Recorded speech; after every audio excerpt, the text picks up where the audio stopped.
hay algo que es importante. Acá no se trata de ganar aplausos, se trata de la hipocresía que frente a una situación importante como la que hemos vivido, a veces demuestran algunos políticos. Hay gente que se llena la boca hablando de la salud pública, pero la primera de cambio se va a operar a la clínica alemana.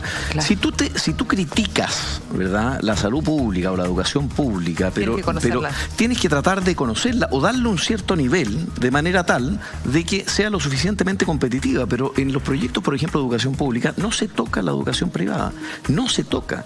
Y finalmente, cuando tú no terminas dando el ejemplo, que es lo que sucede con muchas autoridades públicas, lo que pasa es que la persona que está mirando a la autoridad como un representante de la ley está diciendo, si este incumple la ley, ¿por qué no puedo cumplirla yo? Claro. ¿Verdad? Y ahí es cierto. Y nosotros pedimos votar también las asignaciones parlamentarias, que son para dos elementos. Uno para los gastos operacionales que son propios de las funciones parlamentarias y otro para contratar asesores. Asunto que nosotros no debiéramos hacer. Yo fui ministro y yo no tenía idea cuánto costaba lo que estaba alrededor, pero podía disponer de un auto oficial, podía disponer de secretarias, de personas que tuviesen las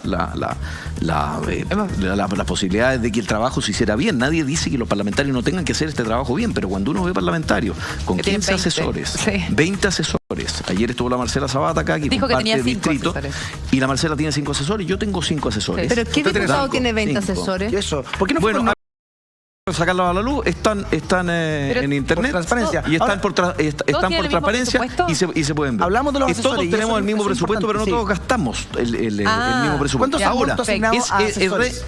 ¿Cuánto es el monto asignado para cada diputado en el ítem asesores? Pero pueden es que está dividido en gastos operacionales para funcionamiento y gastos de asesores. Ahora, ¿qué es lo que sucede? Nosotros tenemos un sistema que es muy perverso, Julita. Déjame decírtelo. Es que nosotros disponemos de esos recursos a pesar de que es el Congreso el que hace y eso no sucede en el Poder Judicial ni en el Ejecutivo. Lo tenemos en el Congreso. Entonces hay que cambiar ese sistema. El sistema americano, por ejemplo, funciona con staffers que están contratados del Congreso. Nosotros tenemos una biblioteca del Congreso fantástica. Podríamos perfectamente contratar a los asesores de ahí y no tener, porque nosotros tenemos una cuenta corriente especial en donde ese gasto adicional lo vamos transfiriendo, y eso evidentemente que está muy fiscalizado para que nadie se lleve la plata para la casa, pero ya pasó, y la Fiscalía de Valparaíso tiene abierto un proceso contra un diputado precisamente porque bicicleteó con estos recursos. Entonces, ¿qué sucede?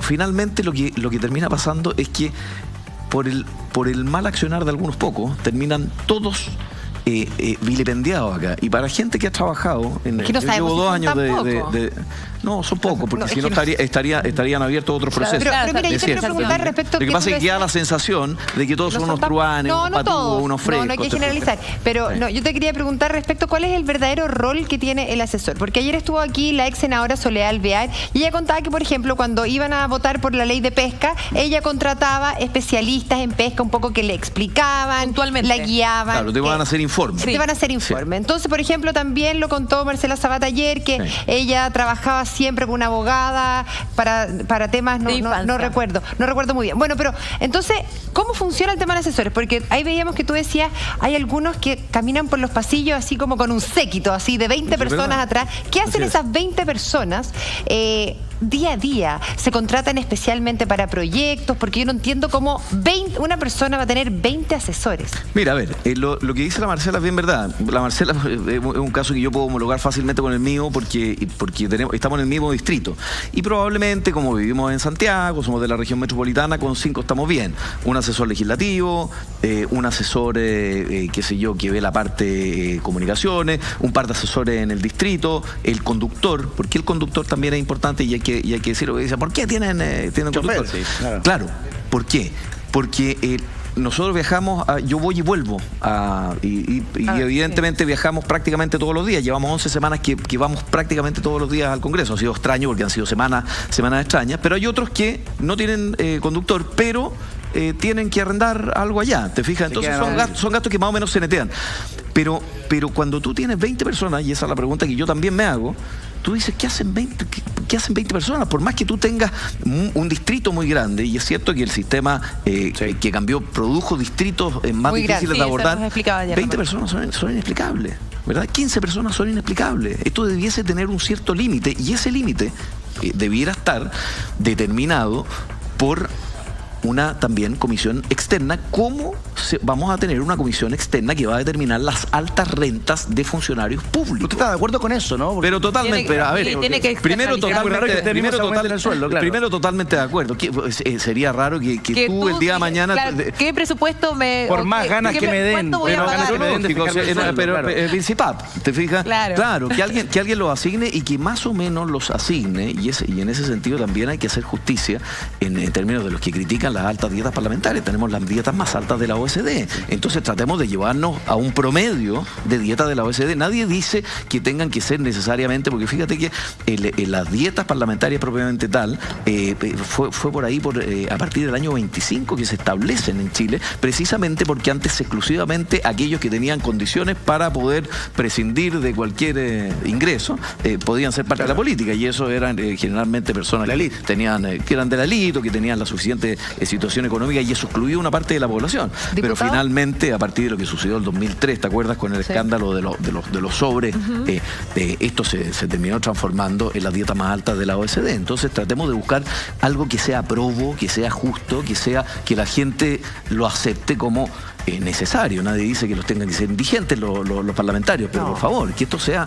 más o menos dentro de una medianía, que estén a la altura, que la gente señale que es medianamente sobria, que es una señal que tiene que dar la... Cuando usted habla que aquí había letra chica, a mí me gustó su intervención. ¿En qué sentido? Porque creo que no todo el mundo entendió efectivamente que no solo se estaban que pensó que se estaba bajando todo, las asignaciones y el sueldo, y acá estamos hablando de algo transitorio, solo por 2 meses, y con un tema relacionado solo al sueldo y no a las asignaciones, que son las más altas. Son 11 millones de pesos que tiene cada diputado, 20 millones de pesos que tiene cada senador. Usted dice lo justo para que un diputado haga su trabajo. ¿Cuánto deberían hacer las asignaciones para que ustedes pudieran ejercer correctamente su trabajo? Mira, nosotros... Hoy ya hablamos 11 millones de pesos. ¿Usted en cuánto lo calcula que debería ser? A ver, es que es precisamente el por qué creo que no debemos ser nosotros los que fijemos ese ítem, y hemos sido cuidadosos. Este tema lo estamos viendo desde hace mucho tiempo en la Comisión de Constitución, donde está el diputado Leo Soto, Matías Walker, que la preside, está Hugo Gutiérrez del Partido Comunista, está Boric. Somos un grupo que lo estamos viendo y hemos tratado de ser cuidadosos, no decir, mire tanto. Uno dice 30% menos y la gente, oye, pero 30%, uno dice 50%, oye, pero 50% se pueden trabajar con un 30%. Nunca va a ser suficiente. Lo importante es que haya un equipo técnico, y existen en distintas partes del mundo, en todos los países de la OECD, las dietas, al menos las remuneraciones, se determinan de esa manera, ¿verdad? Y acá se hizo una propuesta para que las remuneraciones, no las asignaciones, porque las asignaciones nosotros tenemos un consejo interior de asignaciones, ¿verdad?, que no debiésemos tener en la práctica. Y ahí yo creo que ha habido un problema también con la Cámara de Diputados en términos de cómo se determinan las asignaciones. El mismo hecho de que nosotros recibamos en una cuenta corriente especial de la que disponemos esas asignaciones para transferir los pagos y luego los rindamos, esto se rinde para que la gente no piense que nos llevamos las platas para la casa. Ya, se rinde, permite que haya irregularidades como el expediente que tiene abierto la Fiscalía contra un diputado por la bicicleta que se mandó para pagar deudas personales, y el diputado lo declaró en ese sentido. Entonces, es feo. Y permite que algunos puedan vivir como nuevos ricos, como dijo usted. Bueno, a mí... ¿Qué es lo que eso? ¿A qué se refiere como vivir como nuevos ricos? ¿Sabe qué es lo que me pasa? Yo creo que cuando uno está en la función pública tiene que ser doblemente austero, doblemente cuidadoso. Vocación. No, pero es que no solamente vocación. Aquí es sencillamente trabajar con lo que corresponde, con lo justo. A mí no me interesa la idea de que los políticos, los ministros trabajen con algo que no les sirva para hacer la pega bien. Queremos un Estado eficiente, bueno, moderno, etcétera. Y eso implica que en algunos cargos, por ejemplo, no le podemos pedir, por ejemplo, el presidente Codelco gana cerca de 50 millones. ¿Verdad? Pero si tú lo comparas con una minera internacional, que eso básicamente... Tú no puedes tener ejecutivos que no estén más o menos en la misma calidad de competencia. Entonces, es distinto, por ejemplo, aquellos cargos que son electos que aquellos cargos que tienen carrera funcionaria o que requieren de ciertos requisitos específicos para ejercer el cargo. Y eso... No lo tenemos que determinar nosotros. Eso lo tiene que determinar una comisión, como existe en la OECD, y se propuso que fueran 2 nombrados por el Banco Central, que puedan haber sido como se llaman, consejeros del Banco Central. Hoy día vienen todos hablando en el diario. Exactamente, que sean 2 personas del Servicio Civil, de la alta dirección pública, porque precisamente es un sistema que se creó para tratar de tener la mejor calidad de profesionales en el Estado, y un nombrado por el presidente. Pero diputado Laconi le hizo una pregunta en relación a lo que usted dice al cerrar ya su discurso en la Cámara, dice, se comportan como nuevos ricos. ¿Cómo fue tomado por parte de los otros diputados esta declaración y a qué se refería puntualmente? Me refiero a que acá no hay que ser hipócritas, ¿verdad? Acá hay mucha gente que critica, que habla de la salud pública, pero impide, por ejemplo, o ha impedido que se transfieran recursos de la salud pública a la privada cuando la salud pública no es capaz de cumplir con ciertas prestaciones. Pero hoy día eso se hace. ¿Ah? Sí, claro. Sí. Se hace. Se hace. Y las cifras multimillonarias. Exactamente, porque muy hemos sido caro. tremendamente ineficientes como Estado.